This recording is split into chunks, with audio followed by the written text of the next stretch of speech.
Second half could have been better. Yeah చాలా scenes forced గా అనిపించాయి. లైక్ అండ్ ఏమో like it could have been better, much better. Yeah like cinema చూడలే bro చెప్తుందిగా Yeah, చూసి first of వచ్చారుగా బాగాలేదు సినిమా. చెప్పురా నేనే యా అదే అన్న సెకండ్ హాఫ్ డిసప్పాయింట్ అయ్యాము. లైక్ లీటర్ లో కూడా like not response BGM was okay, no complaints. I don't think so bro. అంటే పెట్టారు, బిల్డప్ అయితే ఉంది, but based on the result I don't feel it. But maybe ఉండొచ్చేమో. లైక్ అంటే they are trying to do something, అందుకే సినిమాని all of sudden ఆపేసినట్టు అనిపించింది. People are not expecting that, but sudden గా అయిపోయినట్టు అనిపించింది.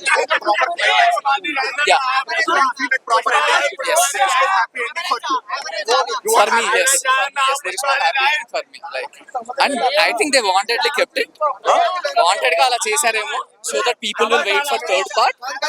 But yeah, second half lo like the primary emotion which they try to convey, it did not work out. First half is very good. Like every 5 minutes of high untadi. We were all very excited and all. But second half we got disappointed. Out of 10, 3.5. 3 out of 10. Yeah. No bro, nothing of that sort. I don't remember. Could have been better. చాలా scope ఉండే story. 1 బాగుందా 2 బాగుందా భయ్యా? 1 వే ahead. 1 అసలు way far ahead.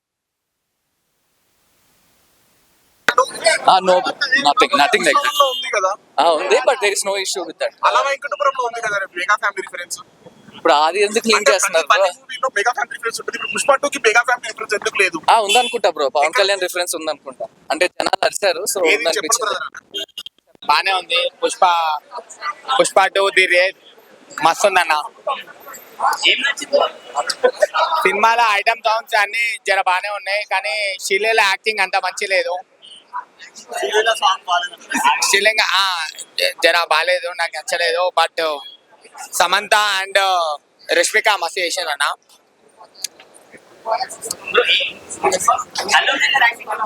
Allu Arjun acting పడేసిండు అన్న, ఖాళీ చింప పడేసిండు. మస్తు ఉంది. క్లైమాక్స్ ఫైటింగ్ అయితే వేరే లెవెల్ అన్న ఖాళీ. అండ్ లాస్ట్ ట్విస్ట్ చేస్తే వేరే లెవెల్ అన్న. అవన్నీ మనం రేపు సినిమాలో చాలా బాగా యాక్ట్ చేశారు. అసలు డైలాగ్ డెలివరీ కానీ మేనరిజం కానీ చాలా బాగా చేశారు. బ్రో గ్రాండియర్ ఎక్స్పీరియన్స్ కావాలంటే పుష్ప 2కి రావాలి. Grandeur, complete grandeur. ఇంకా భయ్యా కలెక్షన్స్ ఎంత ఎక్స్పెక్ట్ చేయొచ్చు? కలెక్షన్ పరంగా ఎలాంటి డౌట్ లేదు బ్రో. మనకి ఈజీగా బ్లాక్ బస్టర్ వెళ్ళిపోయింది. 1500 crores 1500 crores దాటింది కాబట్టి ఈజీగా expect more than routine. Normal collections కంటే చాలా ఎక్కువనే రావచ్చు సార్. 1500 crores అయితే ఒక హౌస్ హోల్డ్ లో ప్రతి ఒక్కరిని వాచ్ చేసే మూవీ ఖచ్చితంగా. మంచి మెసేజ్ ఓరియంటేషన్ ఉంది చాలా. ఫ్యామిలీ చాలా మనకు క్లియర్ కనిపిస్తుంది. అంటే ఒక వితౌట్ ఒక ఇంటి పేరుతో స్టార్ట్ అయ్యాడు, చివరికి ఆ ఇంటి పేరు ఎలా వచ్చింది అనేది మనకి చాలా క్లియర్గా చూపిస్తారు. అండ్ మన అల్లు అర్జున్ పర్ఫార్మెన్స్ అయితే అసలు నాకు తెలిసి టాలీవుడ్లో ఏ హీరో పుల్ ఆఫ్ చేయలేరు.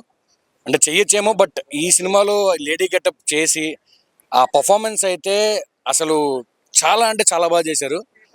అండ్ మన సుకుమార్ గారి ఫ్రేమ్స్ కానీ, సుకుమార్ గారు యూజ్ చేసిన కెమెరా యాంగిల్స్ కానీ అసలు నాకు తెలిసినంత వరకు చాలా అంటే చాలా బాగుండింది.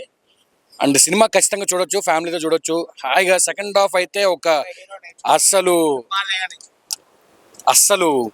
వేరే రేంజ్. ఎందుకంటే సెకండ్ హాఫ్లో మనకి ఆ లేడీ గెటప్ ఫైట్ అయితే నాకు తెలిసి నేను దానికోసం రెండోసారి వెళ్తాను ఖచ్చితంగా.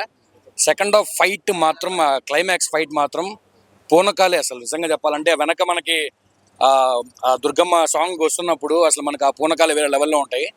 కానీ అల్లు అర్జున్ గారు మాత్రం ఆయన ఫుల్ ఎఫర్ట్స్ పెట్టేశారు. అసలు ఎక్కడా తగ్గకుండా ఆయన పెట్టిన ఎఫర్ట్స్కి ఈ సినిమా చూడొచ్చు. ఎందుకంటే అసలు ఒక 3 ఏళ్ళు ఒక టాప్ హీరో ఒక పుష్ప లాంటి సినిమా తీసి పుష్ప 2 కోసం ఆయనే డెడికేట్ చేసుకున్నారు. సో అందుకే ఇప్పుడు కనిపిస్తుంది మనకి. సో అసలు కలెక్షన్ నేను స్టార్టింగ్ 1000 చేస్తున్నా భయ్య, ఆల్మోస్ట్ ఇంకా క్రాస్ అవ్వచ్చు, ఓవర్ చేసి. అంటే నేను ఇప్పటి నుంచి చెప్తున్నా ఆ 1000 తీసేసి పుష్ప 3 ఉంటుందా భయ్యా? పుష్ప 3 నాకు తెలిసి పెట్టారు, కానీ పుష్ప 3 అంటే ఇంకా మన అల్లు అర్జున్ Scope ఉందా story? స్కోప్ ఉంది. ఈ ఫ్రాంచైజీని మనం కొంతమంది పుష్ప 3, పుష్ప 4, పుష్ప 5 కూడా వచ్చి ఈ ఫ్రాంచైజీని. సో ఎందుకంటే జస్ట్ స్క్రిప్ట్ రాసుకొని మనం అంత ఈజీగా చేసుకుంటే అని చేసుకోవచ్చు. ఎందుకంటే సుకుమార్ గారి కెపాసిటీ కూడా ఉంది, కానీ అల్లు అర్జున్ గారు ఆ ఒక్క పుష్పకి ఆగిపోవడం నాకు ఇష్టం లేదు. పర్ఫార్మర్ గా చాలా మంచి పర్ఫార్మర్ అల్లు అర్జున్ గారు. క్లైమాక్స్ లో నిజంగా అందరు గొంతుల్లో ఏడుపుండింది. అంత కన్నీళ్ళు పెట్టుకోలేదు, కానీ అందరికీ ఆ థ్రోట్ దగ్గర ఆగిపోయింది. ఆ ఇంటి పేరు మళ్ళీ తిరిగి రావడంతో నేను లీక్ చేయకూడదు, బట్ ఆ ఎపిసోడ్ అయితే క్లైమాక్స్ మనం ఊహించిన విధంగా క్లైమాక్స్ ఎండ్ అవుతుంది. సో ఫైనల్ గా అందరూ ఫ్యామిలీ అందరూ ప్రశాంతంగా వచ్చి చూడండి.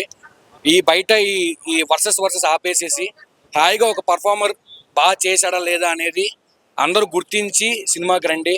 నెగటివిటీ స్ప్రెడ్ చేయకుండా పాజిటివ్గా ఒక మంచి సినిమాని మన తెలుగు వాళ్ళ సినిమా తీసే ఒక రేంజ్కి పంపిస్తున్నప్పుడు మనం ఖచ్చితంగా వాళ్ళకి ఆ సపోర్ట్ ఇవ్వాలి. సో ఈ సినిమా ఖచ్చితంగా మీరు పెట్టుకున్న 300కి న్యాయం చేస్తుంది. మీరే ఇంకా ఇది ప్రీమియర్ భయ్య, మాకు ఇష్టమైంది, మేము వచ్చినాము. నెక్స్ట్ సో సో నెక్స్ట్ అదే పెట్టచ్చు భయ్య, 500 వర్త్. ఇది ప్రీమియర్ ఇప్పుడు 1000 రూపీస్. చేంజ్ చేసి చూడండి ఎంత టికెట్. ఏ భయ్య 500 ఉంది, బట్ మీరు ఇప్పుడు మళ్ళీ నేను అదే చెప్తున్నాను, రోడ్ సైడ్ దానికి ఒక షోరూమ్ లో అమ్మేదానికి చాలా తేడా ఉంటుంది భయ్య. Branding a different. ఇప్పుడు మనం ఒక మంచి వాచ్ ఎక్కడ కొనుక్కోవాలంటే సుల్తాన్ బజార్కి వెళ్తే మనకు 3000కి వస్తుంది. అదే మనం ఒక షోరూమ్కి వెళ్తే 3000కి వస్తుంది. సో మనకు బ్రాండ్ కావాలి అన్నప్పుడు ఒక మంచి పర్ఫార్మెన్స్ చూడాలి, ఒక మంచి సినిమా చూడాలి అన్నప్పుడు కొంచెం మనం పెట్టాలి భయ్య. అంటే సినిమా లవర్స్గా మేము పెడతాము, అందరు పెట్టమని కాదు, బట్ వెన్ యూ వాంట్ ఒక మంచి ప్రోడక్ట్ కావాలి అన్నప్పుడు మీరు పైసలు పెట్టాలి. సో ఒక ఖచ్చితంగా భయ్య 1000కి 1000% నేను పెట్టిన ప్రతి రూపాయి వెనక్కి వచ్చింది. అల్లు అర్జున్ పర్ఫార్మెన్స్కే నేను ఇవ్వచ్చు, ఇంకా డిఎస్పి బ్యాక్గ్రౌండ్ స్కోరు, మన సుకుమార్ గారి డైరెక్షన్స్కి ఇంకా నేను డబ్బులు ఇవ్వాలి ఎక్కువ, ఇంకా నా జోబుల్లోంచి ఇవ్వాలి. సో ఎవరైనా టికెట్ ఎందుకు పెరిగింది అంటే వాళ్ళు ఇచ్చిన మనకి విజువల్స్ కానీ, వాళ్ళు ఇచ్చిన మనకి ట్రీట్ కానీ, పర్ఫార్మెన్స్ కానీ ఏది తక్కువ లేదు. అవుట్ ఆఫ్ 5 నేను 4.8 ఇస్తాను భయ్య ఖచ్చితంగా. ఆ పాయింట్ కూడా తీయాలని లేదు, బట్ ఇంకా 5 ఇవ్వలేక కాబట్టి. నెగటివ్స్ ఏమైనా ఉన్నాయా? నెగటివ్స్ అంటే నా వరకు స్టార్టింగ్ సీన్ అది ఎందుకు వచ్చిందో నాకు తెలియదు అండ్ నేను రివీల్ చేయట్లేదు, బట్ అది మనం ఇంకా కళ అనుకోవాలా లేకపోతే దానికి మళ్ళీ ఒక కంటిన్యూటీ ఉందా నాకు తెలియలేదు. ఫస్ట్ ఒక షార్ట్తో బిగిన్ అవుతుంది, సో దానికి కంటిన్యూటీ ఉందా కంటిన్యూటీ లేదా అనేది నాకు అర్థం కాలేదు.